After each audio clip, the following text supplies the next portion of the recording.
Welcome to the Clarity Advisor Show, where you'll learn how to grow your team today.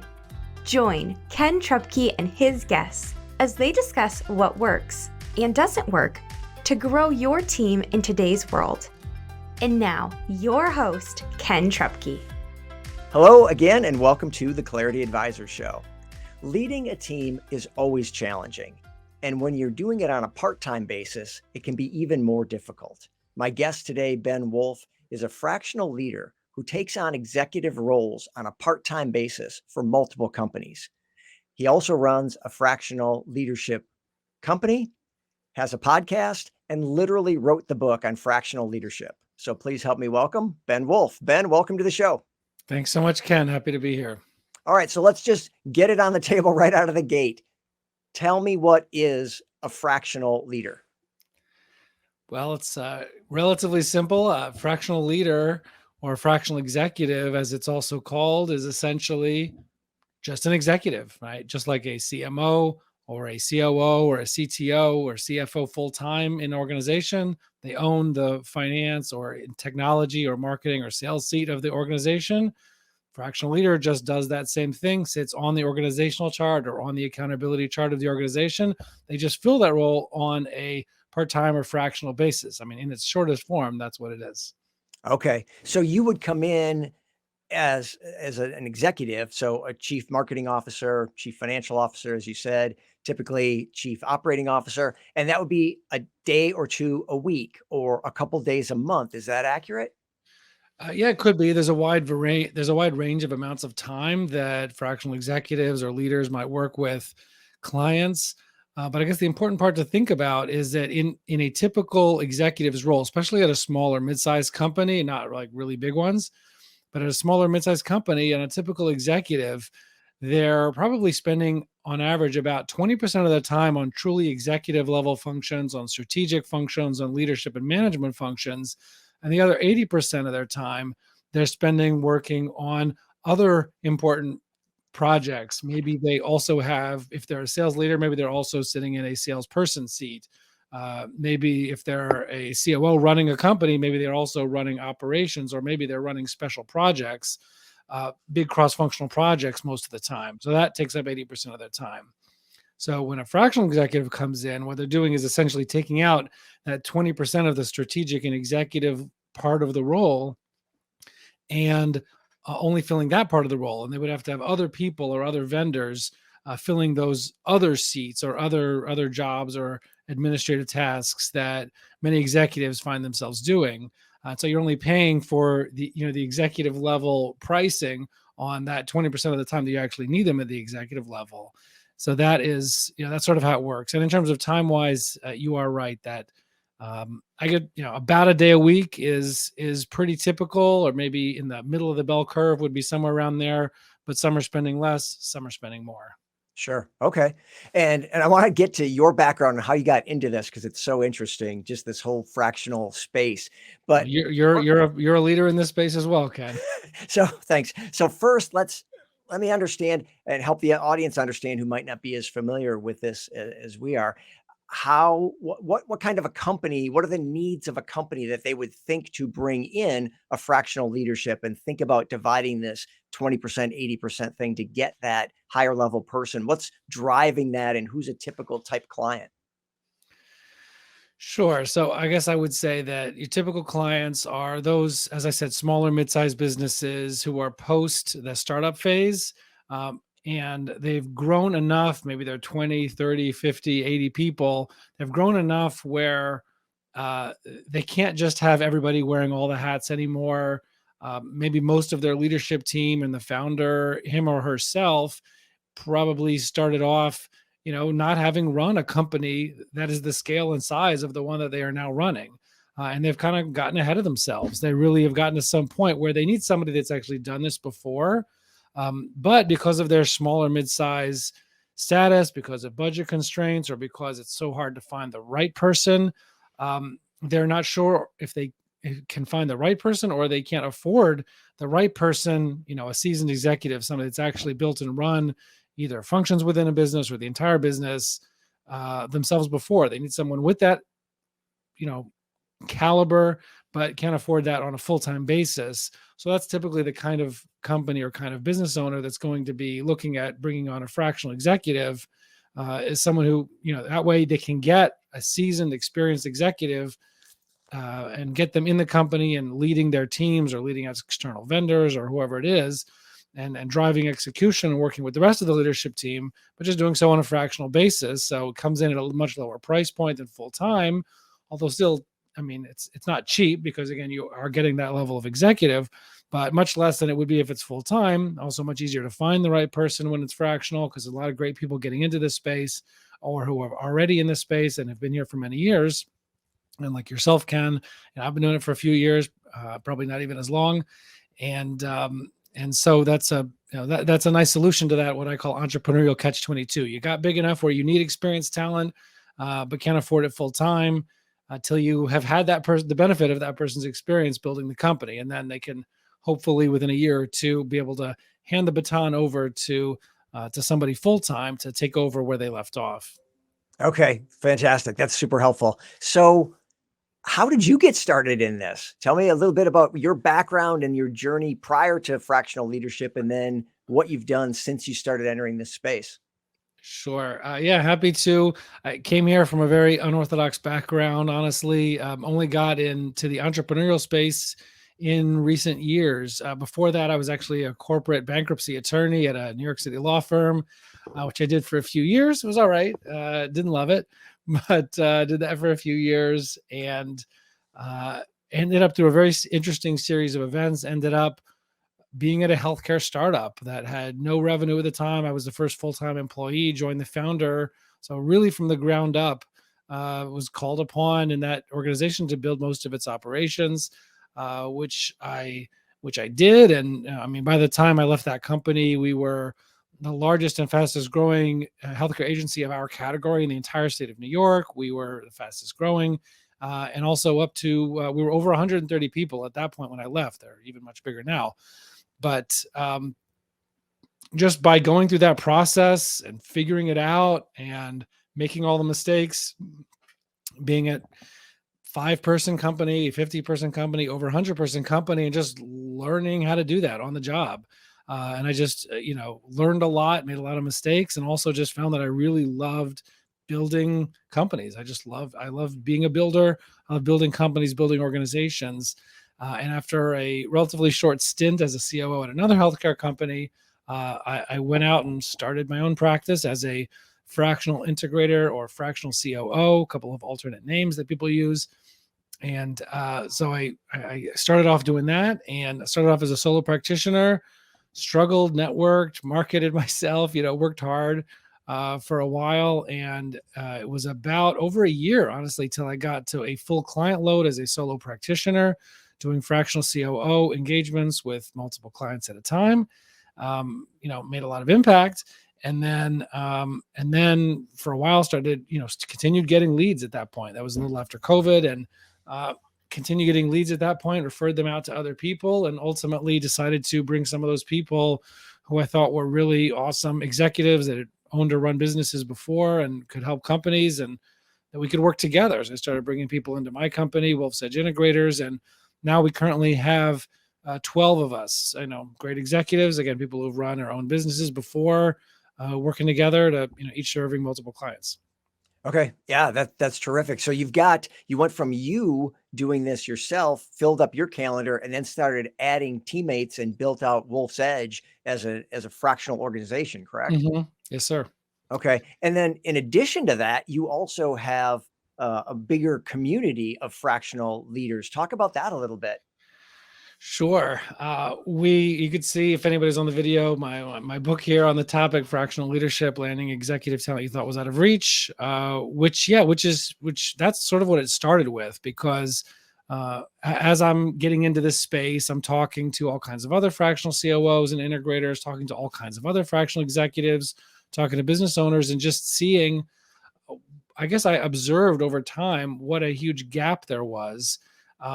And there was no center of gravity for this entire fractional executive industry. I saw that it was an industry. It was a movement. I mean, tons of people who were doing it, who were getting into it, businesses demanding it. But, if you Google fractional CFO or fractional CIO or fractional COO or anything else, all you find is hundreds, if not thousands, of individual websites of solo practitioners and firms, but just no center of gravity for the entire industry, hardly any media even covering the topic. Actually, I have an interview with New York Times that I did recently that should hopefully be going live soon. So hopefully trying to get the word out on it. But I just saw that there was no center of gravity, no source of knowledge that wasn't necessarily selling themselves. So I decided to create this company, Fractional Leadership. I wrote this book, Fractional Leadership, Landing Executive Talent You Thought Was Out of Reach, which was a Amazon bestseller almost 2 years ago. And it was the first book on the topic, which I was surprised that that was the case. But I also saw that there was a lack of central community or tribe for fractional executives themselves, again, whether firm owners or solo practitioners. So together with launching the book, I also launched a community, a professional association, also the first one for fractional executives. Again, whether in marketing, sales, operations, finance, technology, Fractional Leadership does not sell fractional integrator services to anyone. Its target market is the community of fractional leaders and executives, again, whether firm owners, solo practitioners. And so that's really the goal of that. It's expanding and growing. I put together a great leadership team, awesome people, and we're looking to really advance and advocate for that industry towards business owners, but at the same time also elevate that industry so that everybody has the resources in the community that they need to connect with. Yeah, absolutely. No, it was really interesting as I got to know you over the last couple of years, and the book came out, and you started working with the broader organization and the community building, that there really wasn't anyone else doing this, and it definitely is getting momentum. More people are thinking about becoming a fractional leader, and like you said, more organizations are looking for fractional leaders as everybody kind of learns that this is a thing. There's Right. this You don't natural have to fit. wait till you could hire full time. Yeah, it's great. So, well, I want to hear some stories about things that you've learned along the way and things you've seen in the companies you've been in. And we'll do that on the other side of the break. Stay with us here on the Clarity Advisor Show. Is your business where you want it to be or on track to get there? Clarity Advisors helps business leaders improve communication and get your team aligned and engaged for greater success. We specialize in helping you streamline your sales and operating systems to improve efficiency and grow your profits. Call or text Ken at 616-822-2998 to have a complimentary 12-minute call to see what some clarity could do for you. Welcome back to the Clarity Advisor Show. Today, we're talking about fractional leadership with my good friend, Ben Wolf. So Ben, you walked us through kind of how you got into fractional leadership and that there's a lot of people doing it now and companies looking for it, and a little bit about how it works. So what are some of the challenges of actually doing this work? You come into a company and you're the fractional guy, you're the part-time guy coming in to try to make an impact and move the business forward. What does that actually look like on the ground? Yeah, I mean, it's a great question. Hard to talk about and briefly or which area to focus on, but it obviously has its challenges because you're coming in and need to earn the trust of an entire leadership team and potentially other people to whom they report or who report to them, I should say.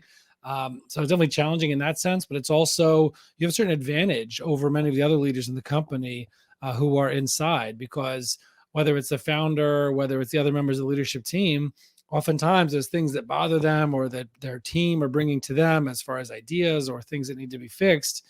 And because they're always there and they're just, they just get taken for granted.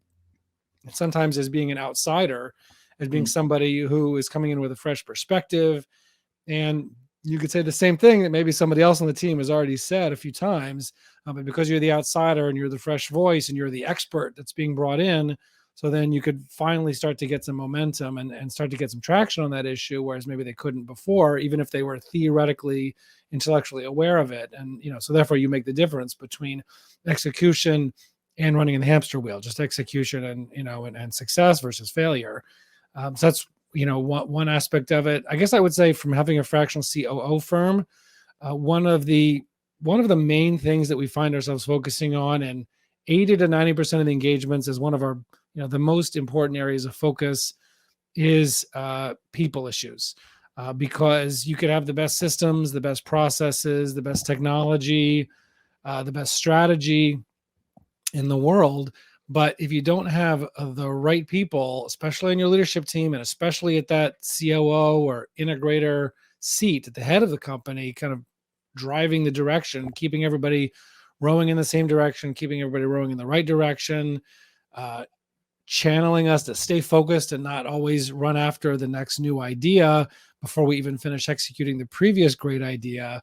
To have somebody running things, if you don't have the right people in those seats, again, especially integrator or COO, but also everybody, the leadership team, the people who are accountable and responsible to run the major functions of the business, ideally independently, not needing to be pushed and pulled by the CEO or the founder or the COO or anyone else, but people who come with batteries included, right? Who, if they're the marketing head, who own marketing, strategy and execution. If they're the ops head, who own operations, strategy and execution, finance, R&D, whatever it is, distribution, supply chain, whatever it is, that those roles are fully owned by the people who have them. And very often what we come in and find is that people do not fully own their roles. And there are, there are various kinds of people issues at the leadership team level. So when we come in as a COO, we're taking over from someone else who either was or by absence wasn't doing that job, and now we could more effectively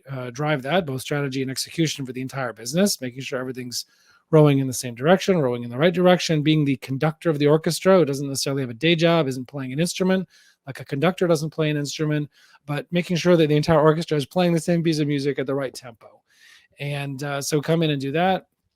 And without the right people owning their parts of the operation, none of the strategy, none of the systems, none of the processes, none of the technologies are really going to make much of an impact, or is just going to be a waste of money and a waste of energy until you have the right people driving those things. So it's really one of the biggest focuses when we come into a client. Typically, that's the main focus we typically find. Yeah, I'm so glad you went there. That's a topic we cover a lot on the show. Is it eventually leadership comes down to culture and people, and so yeah, it makes sense that that's an area that you're going to need to focus on as a fractional leader. So how does that work when you come in and you see something that's not right, that there's not cohesion among the team, there's not alignment, there's not engagement? How do you, as that fractional, that part-time person, impact that?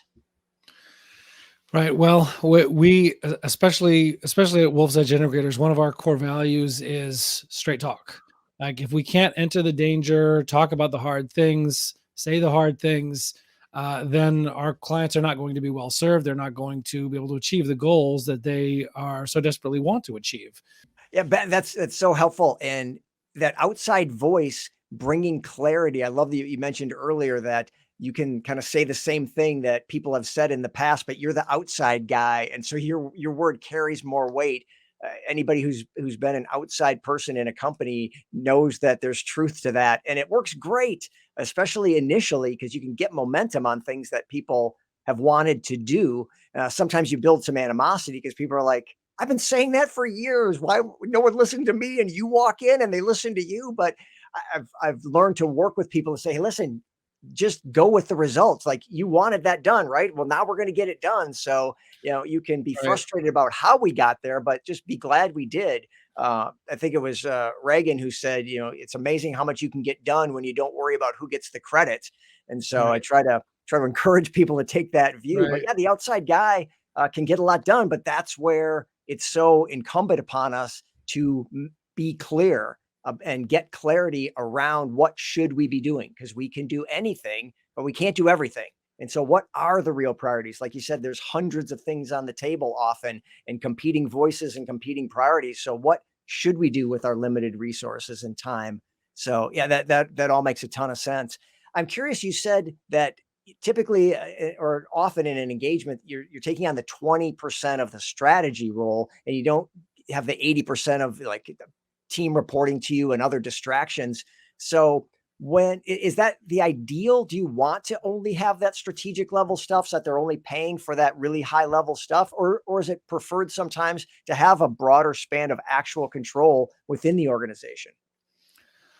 Well, just to be clear, one of the things I did say was strategy and execution, or executive level leadership and management. So I guess I would distinguish between like executive level leadership and management and like being a doer, right? So that, it's not necessarily for what they're going to be paying, for what the organization is going to be paying a fractional executive.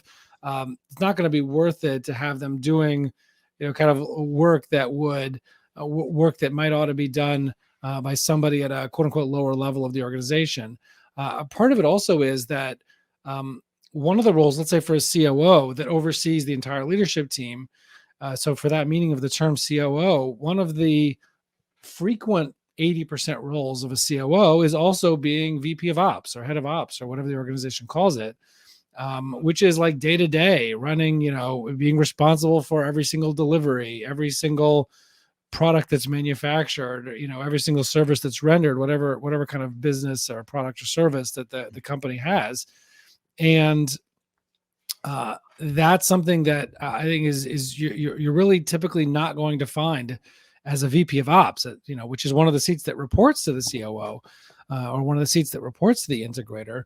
I don't think you're very often going to find that a fractional person can effectively sit in that role, because you do really need to be, kind of on top of, if it's a construction company, that's just on top of where the crews are that morning, every day, that if it's some kind of larger service company that everything is accounted for, everything's being delivered on time and correctly.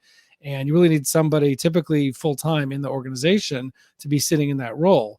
Now, what I might do, or what one of my team members might do as COO, where, let's say it's kind of hard to go in. Somebody has to be sitting in the VP of ops seat besides the fractional COO, because again, that's really a day-to-day job. So we have to decide before we begin the engagement, who's going to sit in that seat in the interim basis. If, is the business owner going to have to sit in that seat? Do we have someone sitting in that VP or head of ops seat? And maybe they're just an underperforming person in that seat, but there is someone in the seat. So what we could often do in that situation is figure out in that roadmap that I mentioned earlier, what's our, like you said, there's hundreds of possible priorities, but what are our priorities? What are we going to be mainly focused on driving in the business right now that's going to have the biggest impact on the business, on revenue, on culture, on success, on the ultimate long-term success of the business? And if we agree that, let's say, replacing the VP of ops is going to be one of our top earliest priorities, so perhaps the COO can have a project, or someone else can have a project of driving execution on finding that new VP of ops, but simultaneously we have to all get on the same page about what are we going to do to make sure ops, because ops needs to run tomorrow morning also, right? Maybe in 3 months we're going to find the right person to take over that role, but in the meantime, who's going to run it? How are we going to make sure everything gets done right and on time? And so we just have to come up with whatever the most practical plan is for how we're going to patch the fact that we don't have a great VP of ops currently in the seat to keep ops running until we're ready to make that change.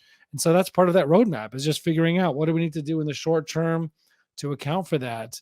But I guess that's a little bit of what I would say about how you do that on a fractional basis. And so there definitely is a large execution element in it, but it's a leadership and management level execution, because again, without a conductor, the orchestra can't play effectively. So it's driving execution in that way, similar to a conductor, and in addition to the strategy. Yeah, I think that's great. I love that conductor analogy. I use that as well because it really helps, I think, people to get their mind around the separation of playing that instrument versus leading and keeping everybody coordinated. And it really is a good word picture for executive roles versus, like you said, that VP ops style day to day. Because yeah, somebody's got to be there day to day, and that doesn't lend itself typically to fractional, unless you're going to fractionally be there 2 hours a day. So usually, maybe. Yeah. So what is kind of the end game then? Do fractional leaders typically, does the organization that they're in catch up to them, and they end up taking a full-time position as the organization grows into their capability? Or do they eventually backfill themselves and move on? Or do they have a long-term relationship? And I'm sure it's some of each, but what's typical, or maybe what's ideal? Yeah, well, you're right. It definitely is all of the above. I've definitely seen all of those scenarios. The